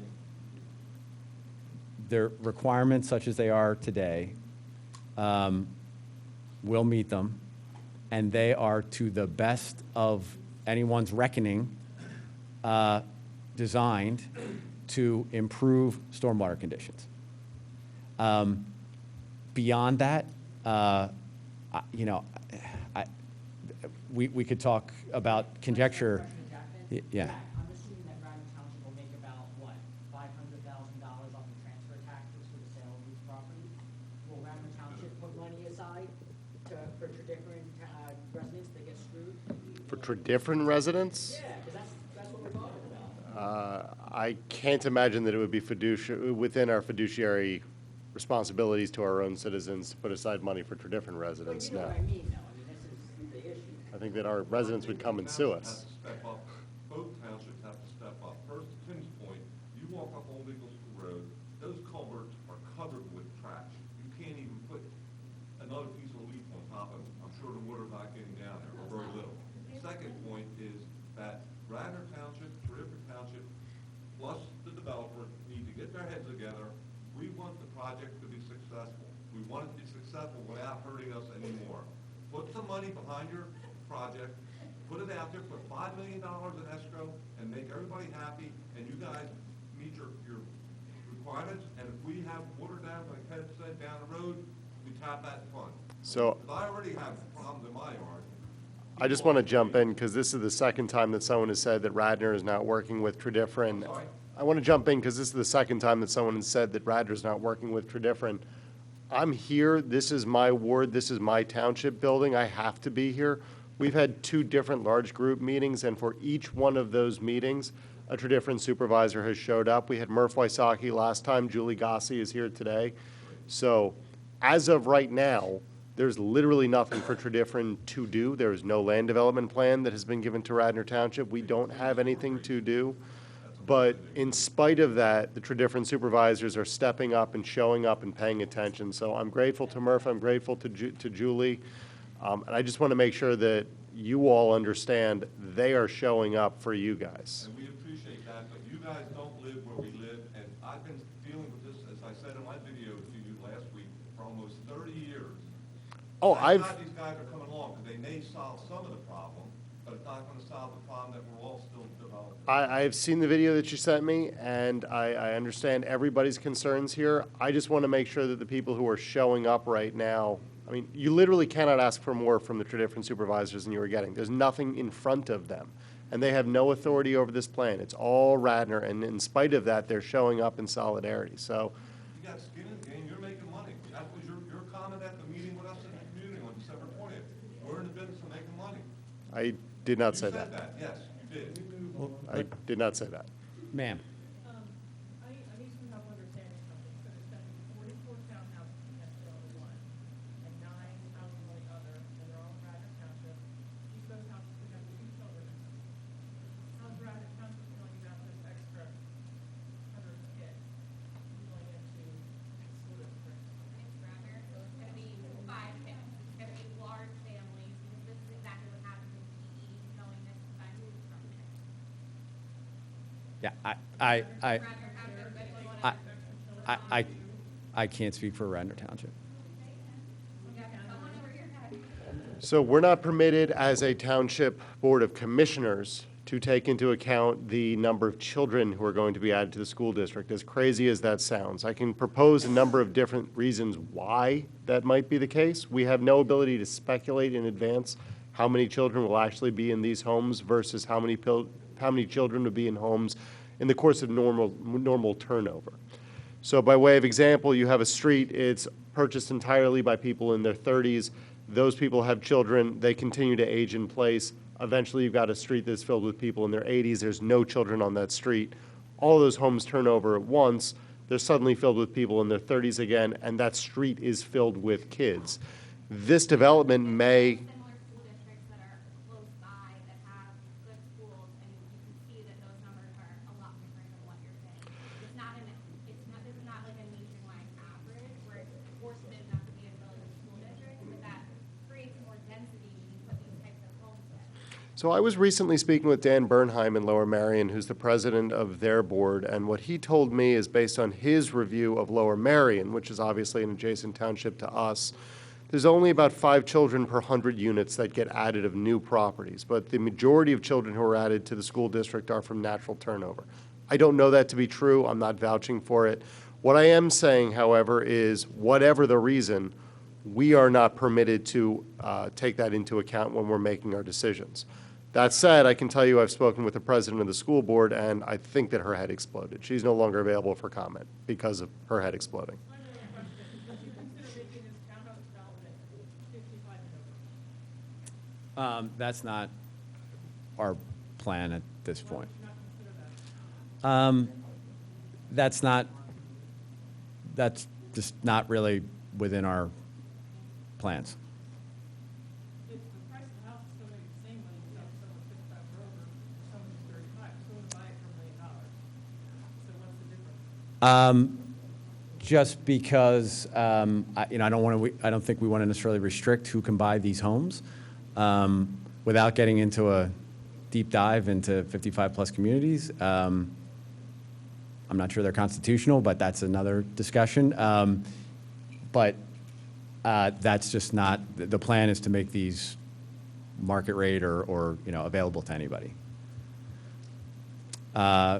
Sir, is there anybody, ma'am?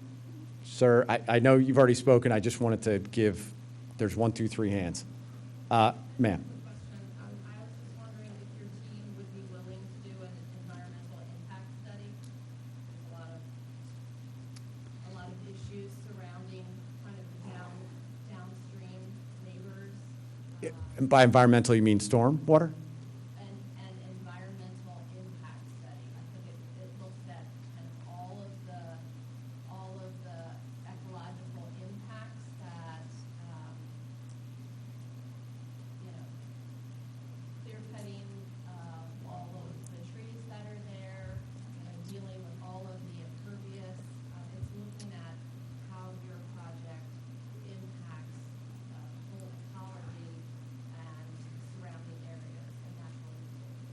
I'm not sure if that's a Radnor requirement. And No, it's just something I was asking if you would be, if you would, your team would be willing to do something. yeah, I'm not, for fear of just getting into something of, I don't know exactly what we'd be trying to assess,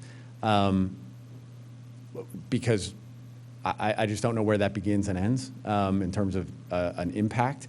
But I think that the way that Radnor and other townships try to get to the same place is by doing a whole host of individual studies and planning modules. So there's traffic studies, which we talked about. There's the stormwater management calculations and planning that goes on. There's the shade tree and the landscaping ordinances. There's the zoning code. So I think you sort of get there in pieces by following the township rules, which is what we would plan to do. Sir.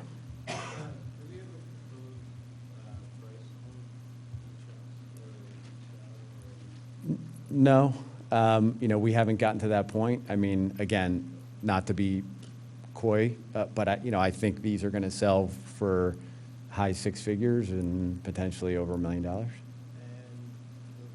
far as the other, I guess, that others that I heard, that's looks like it's connected to those properties, is that going to be any stormwater or not really? That sort of odd tail there? It's just going to be what it is, just open. Ma'am?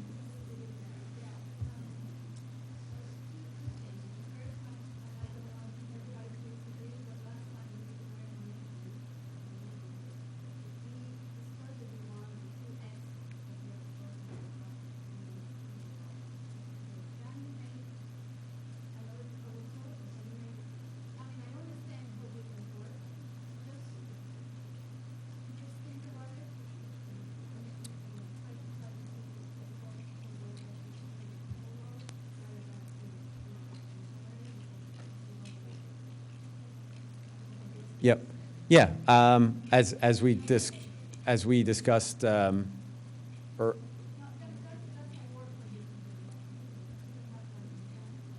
just having.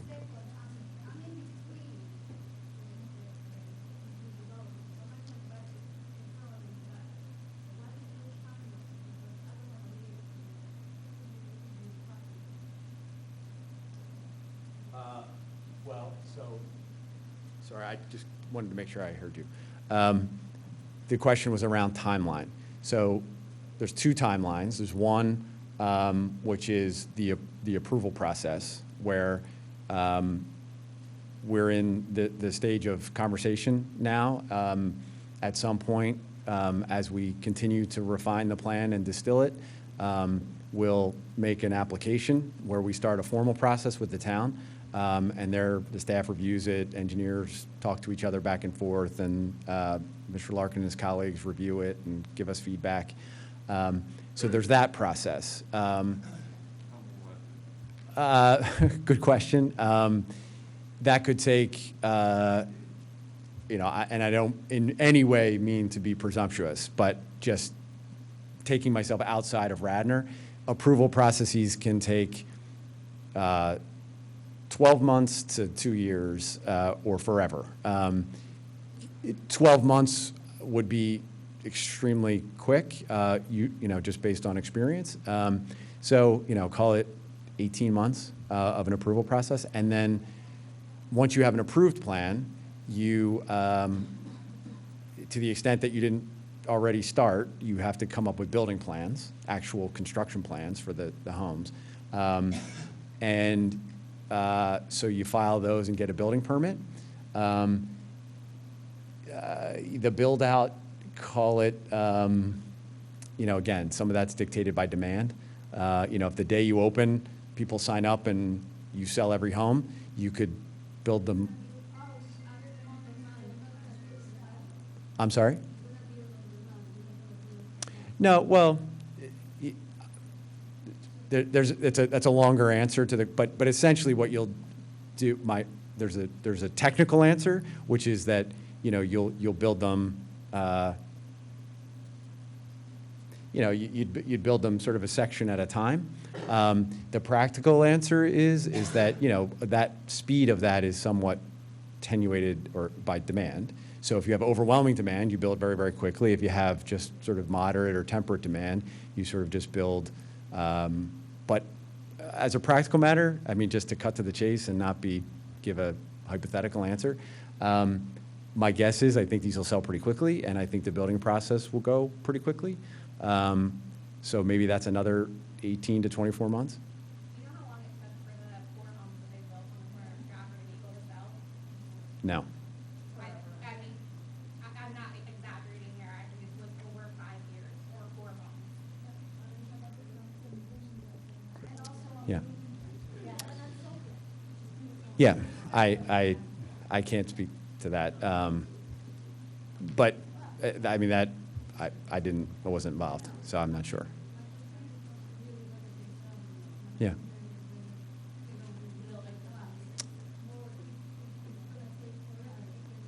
Yeah. You.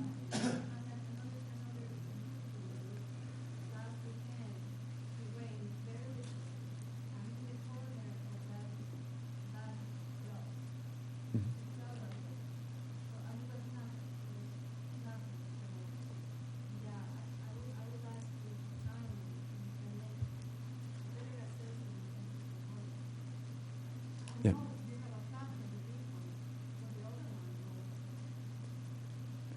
Yep, and we're going to look at that and make sure that as best we can, we're going to, well, not as best we can, we're going to have to follow the requirements of the stormwater management guidelines.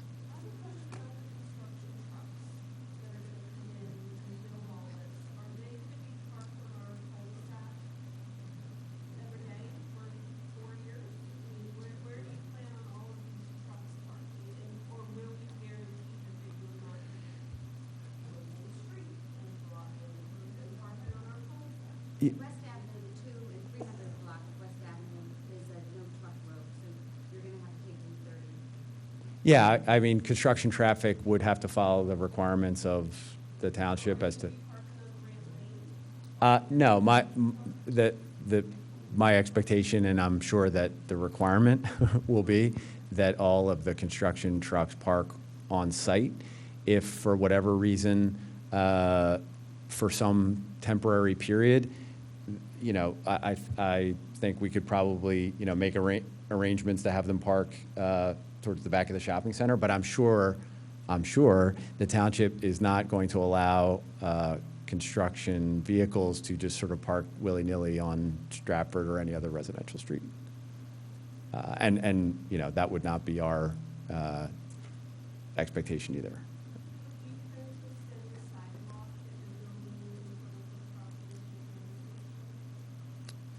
To the train station. No, just because we don't have the right to do that. That's not our property, and it's not even, it's in a completely different township and county. So we're planning sidewalks on this line and this line. On our side, yeah. I don't know. But, we'll make space or have space for a sidewalk. As to, connecting to the train station, I'm a huge fan of walkability in general, and not just, but providing for it, being, able to do it. If there was a connection between here and the train station, I think that would be awesome. But there's an awful lot of private property between this property and the train station that goes into a different township and county, and I just have no power or ability to, I don't even know what would be involved in making that happen. But I think walkability is great, and sidewalks are great.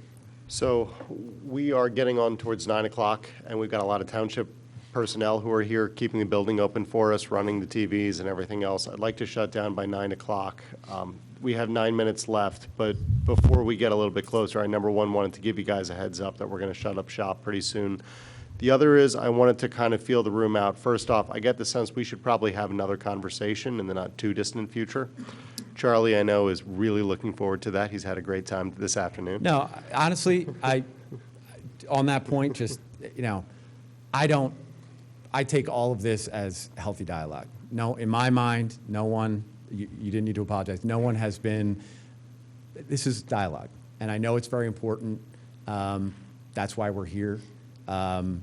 So please, this is the last thing in the world. I love Radnor in many different ways, and so I want this to be collaborative, and I aim for it to be. And so and I don't mean to cut you off, but I wanted to interject that if through Mr. Larkin, we want to have like a stormwater seminar, like a meeting where we just talk about stormwater, we'll grab Rob and do that. But if we want to have just another general forum, happy to do that too. So I'd love to break it out into 2 different sessions. I think that makes a lot of sense.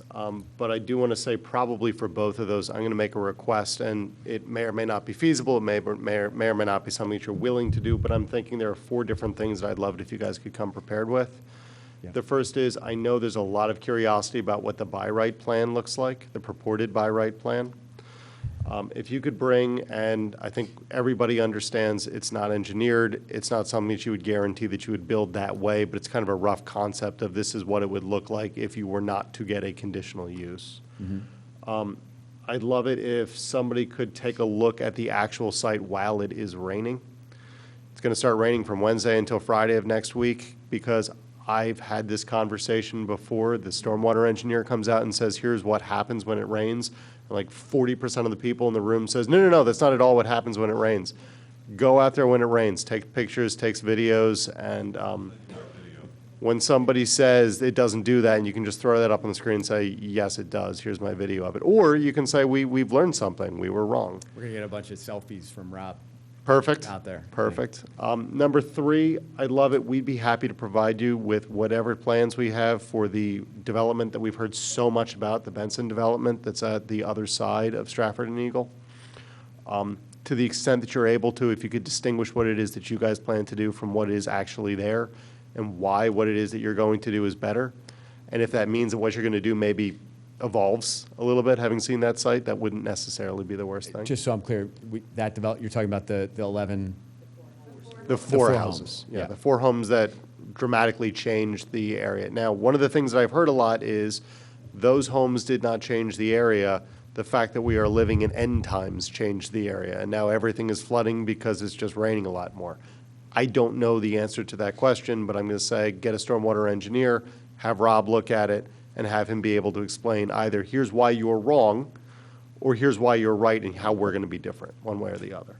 And lastly, there's a list of requests that I know I forwarded to you guys. One of them was a long sidewalk that would go to the Stratford train station. It's been published in a couple of different newspapers since I sent it to you. If you guys could be prepared the next time to sort of engage with that list on a quick just walk through, here's what we can do, here's what we can't do, here's what we could do if. So for instance, you said you couldn't do the sidewalk specifically because there's a lot of private property that goes through where you would have to get to. I've spoken with some residents who have said they'd be happy to volunteer right away across their property. I've spoken with one of the Tredyffrin supervisors who tells me he thinks Tredyffrin has a right-of-way from its border. I think, frankly, you'd still need to get the individual homeowner's consent to that, because if you get a lot of angry Tredyffrin residents showing up to their supervisors saying, don't let them build on my property, then they won't give you the right-of-way, even though it's owned by the township. But if you guys could let the residents know what your appetite is to do any of those things, or what you would need to do some of those things, then I think that would be helpful. Okay. So those 4 things, I'll send them to you by email so you don't have to take notes or Yeah, anything. I think we got him. Cool. Yeah. Helpful if you did more water study along those lines, because I feel like a lot of the answers to the questions today were, we haven't done the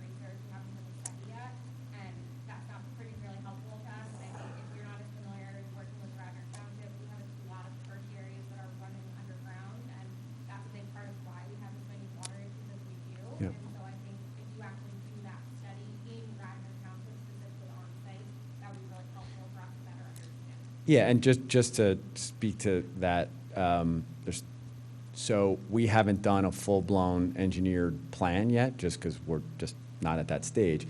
That said, we have done infiltration testing on site, and just to toot Rob's horn for a second, Rob and his engineering firm are as experienced and familiar and have as long a track record of projects in Radnor as I think anybody.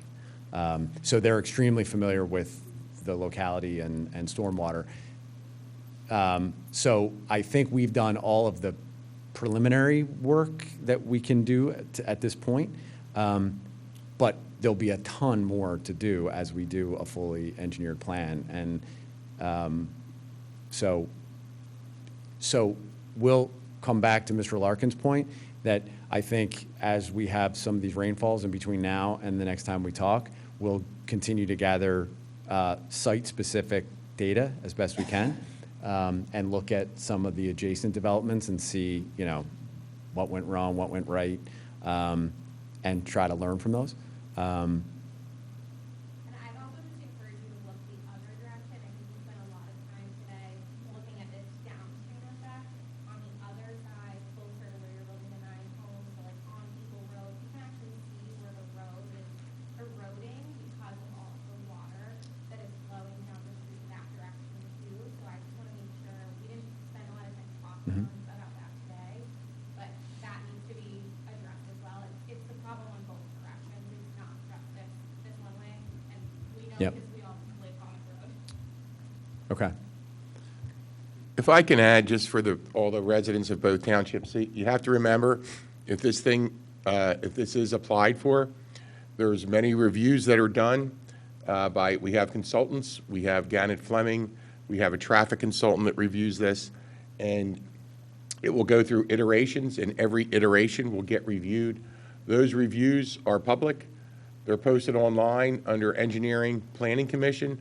So as these plans go through, you will be able to see what our topic area experts, as well as staff, have concerns about, or where they don't meet the ordinance, or where they do, or there's questions. So just so you know, that's a very open process, and you will be able to pull those reviews up and see exactly what's going on.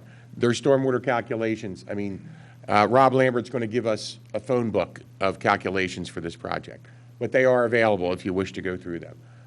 So just so you know, there are a lot of eyes that will be on this project. We're here to do that. That's our job, and you're always welcome to look. Once that application's made, you're always welcome to call, come in and discuss, or send an email. Just want everybody to know that you're not alone in asking these questions.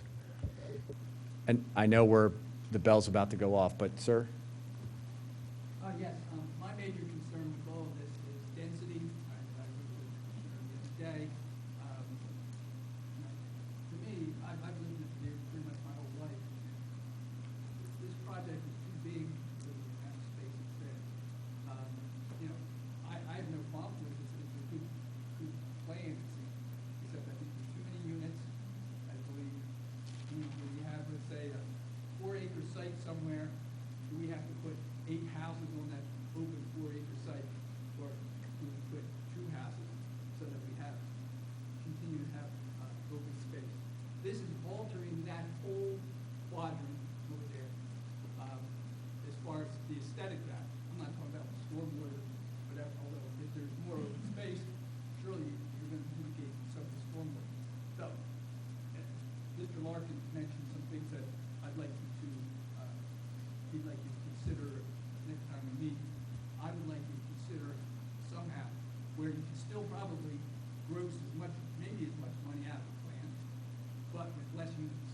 In other words, somebody here might buy 3 of those small lots and have 1 unit there as opposed to 3 units, that type of thing. Because I just, it's just, to me, it's just too big, and it's just going to wipe out that corner. This is really a buffer zone into the residential area that goes up through there, up through West Avenue. And then I live on Peachtree on the other side of the railroad bridge. But as I say, I would like you to consider, as we work on this density not only in this plot, but surely on other as well. As I say, there's many examples around the township where builders could have probably put, 10 houses on an open space, and it looks to me like they put 2 or 3. And to me, that's what I'd like to see, because Radnor's not, I used to live in Hagerstown, and down that way, and they build everything up together, and, Would you guys it's not. consider that? Would you guys consider that? Right now, this reflects what zoning allows. Is that a no? We're reflecting what As zoning I allows, would so. say, here, I- and I said to Mr. Larkin as well, in my note, we may not stop something like this as far as density is concerned on this project, but R4, if this is what is permissible within R4, we as a township had better take a look, because this is gonna happen other places. It's gonna happen other places, I don't know where they are. So, if that's permissible under R4, that's, What, ma'am, I know if you want to talk after, you had your hand up, so if you want to talk after, I can hang out. Thanks, everybody. I appreciate your time. Thank you.